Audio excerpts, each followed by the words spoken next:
Сәлем достар, бүгінгі сабақта Pinduoduo сайтымен танысатын боламыз. Сіздер осы Pinduoduo сайтына кіргенде бірінші осындай бет ашылады. Бұл бетті главная страница деп атаймыз. Мына жоғарыда тұрған иероглифтері, яғни бұлар осы Pinduoduo сайтындағы заттардың жіктелу бөлімдері. Мен мысал ретінде бір-екеуіне кіріп көрсетейін. Мына бірінші иероглиф. Бұл жерде өздеріңіз көріп отырғандай экранда балдардың киімдері көбінесе фен, сумка, тағы да басқа заттар көрсетіліп тұр. Мына жерде әйелдер киімдері. Мына жерде аяқ киімдер, сумкалар. Мына жерде үйге керекті заттар, сумка, ыдыс, тағы да басқа заттар көрсетіліп тұр. Мына жерде иероглифтер көп, соның каждыйына кіріп көрсеңіздер, көп деген заттардың ассортименттері шығады. Мысалға, мына спортивкаға кірейін.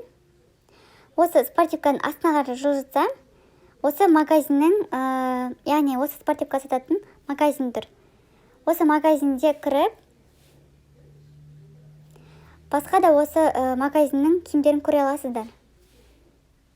Магазинге подписка жасау үшін, мынау иероглифтің үстін басып, жоғарыда тұрған плюсик батырмасын басып, осы магазинге подписка жасай аласыздар.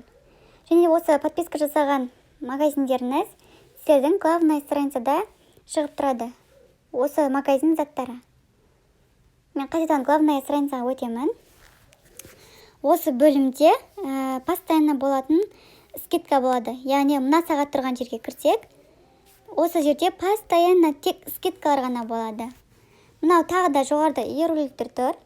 Яғни осы скидкада тұрған киімдердің, басқа да заттардың жүктелу бөлімдері. Мысалға мен бір-екеуіне кіріп көрейін.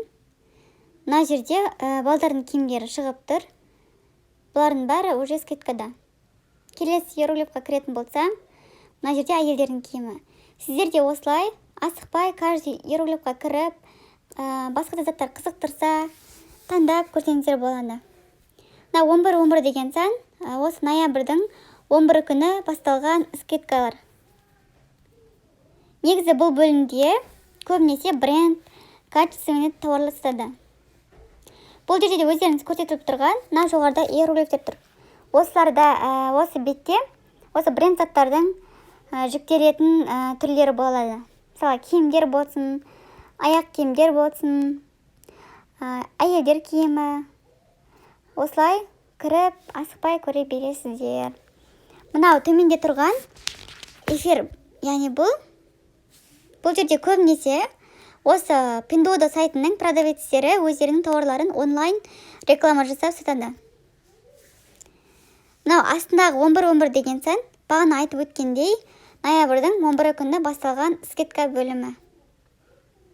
Қарасаңыздар, скидкада көп деген заттардың ассортименттері тұр. Қараңыздар, мебельға дейін, фен, мысалға ше. Мына балаларға арналған доска, ерлер киімі, сумка, ойыншықтар, көп деген заттар скидкада тұр. Негізі скидкадан аған тиімді заттарда. Мынау сообщение бөлімі. Бұл жерде маңызды екі нәрсені айтып өтейін. Мынау грузовик тұрған бөлім. Бұл жерде мысалға сіздердің заказ берген тауарларын жайлы информация келіп отырады. Яғни курьерге берілді, Қытай складына жетті деген секілді. Ал мына қызыл значоктың үстін басатын болсам, бұл жерде мен мысалға өзім осы Pinduoduo сайтына Каспий банк картасын тіркеген болатынмын. Мен каждый заказ жасаған сайын осы Pinduoduo сайты Каспий картамнан оплата алып отырады. Яғни сол оплата алынған суммалар осылай маған сообщение болып келеді. Мен көбінесе осы сообщение бөлімінде продавецтерден киімнің салмағын, өлшемін солай сұраймын. Сіздер де өздерінің сұрақтарыңызды осы продавецтерден сұрасаңыздар болады. Келесі бұл личный кабинет. Яғни бұл сіздердің жеке кабинеттеріңіз. Қазір көрсететін боламын. Мына жоғарыда тұрған көк зонтиктің үстін басасыздар. Бұл жерде қатты маңызды емес негізі. Мына зонтик тұрған бөлімге кіріп, өздеріңіздің қалаған, яғни аватар дейді ғой, суреттеріңізді қойсаңыздар болады. Мысалға мен осы өзімнің суретімді қояйын. Келесі бұл астындағы Алина деп тұр ғой. Осы иероглиф номерлеріңізді немесе аты жөндеріңізді жазсаңыздар болады. Мен тек сіздерге маңыздыларын айтып жатырмын. Қалғандары қатты маңызды емес. Сіздер заказ бергенде тауарларыңыз осы 5 бөлімнен өтеді. Бірінші бөлім ол кошелек бөлімі. Бұл жерде мысал ретінде айтып өтейін, мынау аяқ киімді алдым. Осы аяқ киімге кірдім. Мына астындағы жүрекшені басып, мына қызыл кнопканы басып, осы жерден мен аяқ киімнің түсін, таңдаймын. Және размерін таңдап, мынау қызыл кнопканы басып, оплатасын төлеуім керек болып тұр. Мен осы оплатаны төлемей, ойланып алмайтын болдым, немесе басқа зат көруге шығып кеттім. Қарап тұрсаңыздар, мына кошелек бөлімінде бағанағы алайын деп тұрған зат оплатасы төленбей қалды. Енді осы бөлімде тұр. Бұл 24 сағат бойы тұрады. 24 сағаттан кейін өзі автоматты түрде өшеді. Егер де керек емес десеңіздер, мына ақ иероглифтің үстін басып, ең төменде тұрған жазуды басып, қызыл кнопканы басып өшіресіздер. Енді сохраненный бөліміне кіреміз. Бұл жерде сіздер мысалға заказ бердіңіздер ғой, тауарларға ше. Сол кезде бірінші осы бөлімде тұрады. Кейін мына сағат тұрған бөлімге өтеді. Бұл бөлімде сіздердің заттарыңыз курьерге дайындалып, упаковкаленіп жатыр деген сөз. Если мына грузовикке өтетін болса, заттарыңыз уже курьерде немесе Қытай складында деген мағынаны береді. Негізі осы грузовикке өткен каждый тауарларыңыздың трек кодын сайт отслеживаниеге енгізіп отырасыздар. Мен оны келесі сабақта айтатын боламын. Келесі бұл звездочка бөлімі. Бұл бөлімде сіздердің тауарларыңыз уже Қытай складынан Алматы складына келді деген сөз. Негізі бұл бөлімде тауарларыңыз жоғалып кетсе қорықпаңыздар, себебі бұл уже Қытай складынан Алматы складына келді деген мағынаны береді. Келесі мына 5 бөлім, қызыл значоктармен тұрған 5 бөлімге кірейік. Бірінші бөліміне кіретін болсам, бұл жерде скидкалар тұрады. Негізі көбінесе личный кабинеттің скидкалары. Қарап тұрсаңыздар, мынау мужской аяқ киім 34-те 9 юан болып тұр. Бұған 50% скидка. Жанындағы 50 деген, 50% скидка деген мағынаны береді.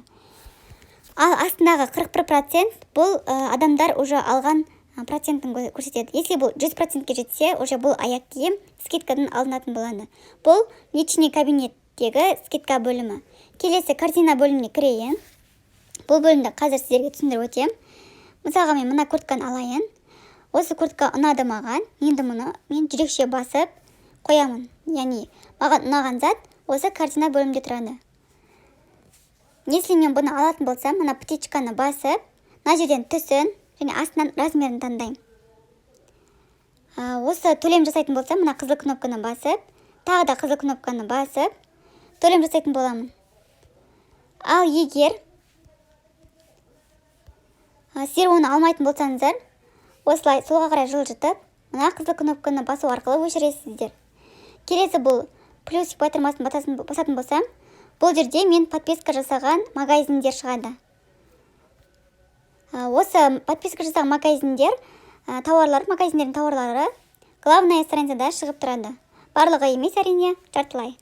Мынау аяқ тұрған бөлімге кіретін болса, бұл жерде мен осы уақытқа дейін көрген барлық заттар шығады. Қарап отырсаңыздар, заттарыңыз көрген затыңыз жоғалып кетсе, осы бөлімге кіріп көре аласыздар. Келесі бөлім бұл. Мен осы уақытқа дейін бір ғана затқа возврат жасағанмын. Бұл бет возврат жасаған тауарларыңызды көрсетеді. Возврат бөлімі. Мынау астындағы настройка, адрес, наушник тұрған жердегі маңызды бөлімдерін айтып өтейін.